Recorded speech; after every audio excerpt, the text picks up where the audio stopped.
Welcome to the Fear and Greed Business Interview. I'm Sean Aylmer. In recent years, one of the true darlings of the local stock market has been WiseTech Global. And in just the past few months, the tracking company's share price has surged off the back of strong revenue growth forecasts.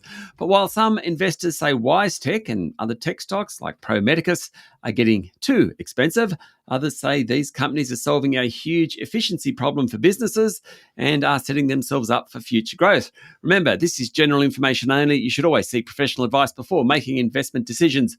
Dushko Bajic is head of Australian Equities Growth at First Sentier Investors, a $200 billion active manager covering around 300 Australian stocks. Dushko, welcome to Fear and Greed. Thank you very much, Sean. WiseTech, what a story. It was, probably 12 months ago, or at one point it was quite out of favour. But since then, it's doubled its share price over the past 12 months or so. What is it? Why do people love WiseTech so much? Well, it's interesting. A lot of column inches are devoted to why WiseTech isn't a great idea to invest in. And what dominates there is the valuation.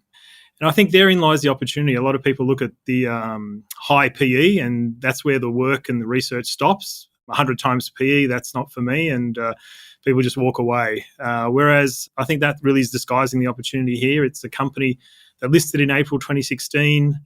It had 8.5 cents per share of EPS back then. And today we're looking at $1.31 forecast of earnings per share in 2025. So we're talking about 15 times higher earnings per share than when it IPO'd a little over 8 years ago. So that impressive track record of growth that it has already achieved, I think, is a very good window into its future. It has about half of the world's top 25 global freight forwarders on its books as customers, and I think has a very bright future and excellent prospects to get quite a few more on board to keep driving that 20 to 30% growth in revenues and earnings per share growing north of that 30 to 40% per annum. Is the software tracking technology better? Is that where its competitive advantage is? That's a good question. So it provides software to freight forwarders and logistics companies. And effectively, it's something like straight-through processing for all the contract notes and the movements of the goods that need to be booked from the place of production to where the product is consumed. And what WiseTech does is it really enables those freight forwarders to become very efficient. It lets them grow without putting on staff. It reduces errors and fines. There are a lot of rules and potential sanctions around trade flows, different import and export duties at different size of containers and volume of different products that are being moved. And if you like, it basically has a data lake where it has all of the information of the movements, all of the information in terms of customs rules and regulations. And it uses that data to create software, which means booking this through is tremendously efficient for freight forwarders. And I think probably the most potent example of how well it does for its customers is the fact that when you look at those top 12 global freight forwarding companies' growth rates over the last decade plus, their businesses have grown by 82% over that decade, whereas freight forwarders that don't use WiseTech software, which is known as CargoWise One, they've only grown by 12%. So it's actually an enabler of market share gains for its customers. So it's really solving an efficiency problem. And Australians being in a very high labour cost economy, I think it's actually pretty natural for good Australian software engineers to be designing products that add to productivity and reduce the units of labour.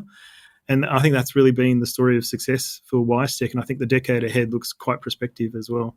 What's the risk with WiseTech? Because every time you invest in something, there's a plus and a minus to it all. What would you be worried about with WiseTech?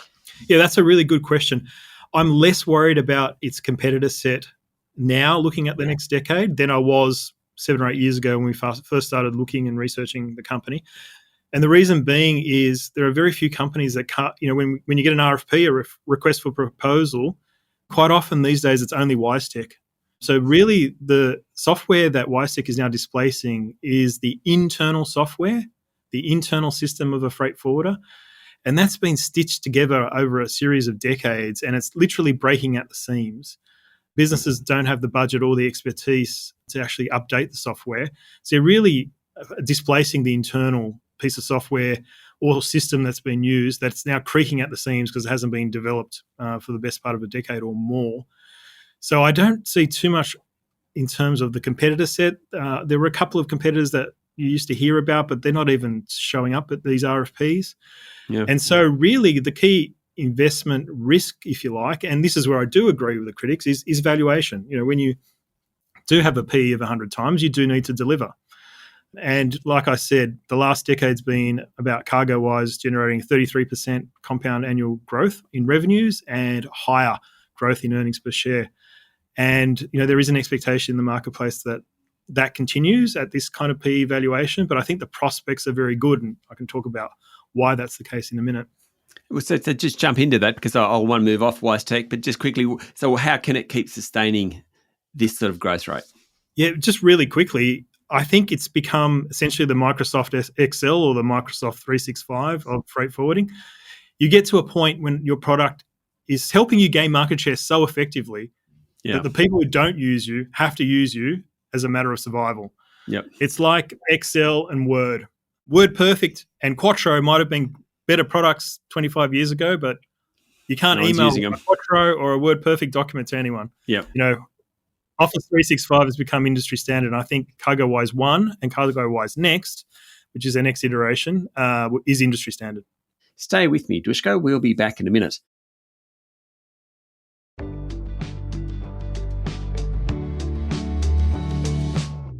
My guest today is Dushko Bajic from First Sentier Investors.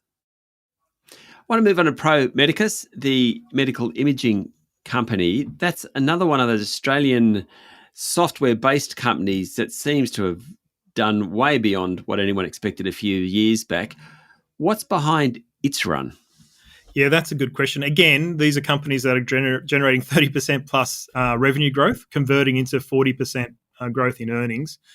Those numbers are pretty similar to what I just quoted in terms of WiseTech, so please don't think that this is something that happens commonly. They're rare assets. They're priced as rare assets. In the case of Pro Medicus, it's just superior image viewing software. So they design software that radiologists use to view images and diagnose images. And they have both a return on investment argument because they increase productivity. So basically, a radiologist can get through 20 to 30% more scanned images and diagnoses per day off the back of using the viewer, the Visage viewer, but it also has a clinical benefit in terms of accuracy of diagnosis. So when you put those two things together, it's pretty powerful. And the other thing that's interesting is clearly it takes 10, 15, 20 years to create a radiologist. They're not getting created at the same rate as there is growth in terms of images being scanned and required diagnostics. So, it's solving an inherent bottleneck where you don't have enough radiologists to view and diagnose the amount of images, which is sort of growing 4 or 5% per annum. And so, it really is solving for that equation. So in both those cases, WiseTech and Pro Medicus, they're in sectors that are growing. So it's not just what they're good at. They're actually operating in areas where the demand is growing as well. Yes. If I can just quickly step back, the underlying market for Pro Medicus is, inverted commas, only growing at 4 to 5% in terms of volume. But because of its contract wins, the revenue for Pro Medicus is growing north of 30% per annum. And also, it's also the case that within WiseTech, the underlying freight forwarding market, it's only growing 1 to 3%. But again, it's the market share gains that means that they can convert that into 30% plus growth for themselves. So the underlying market, while it's growing, it's not stellar growth.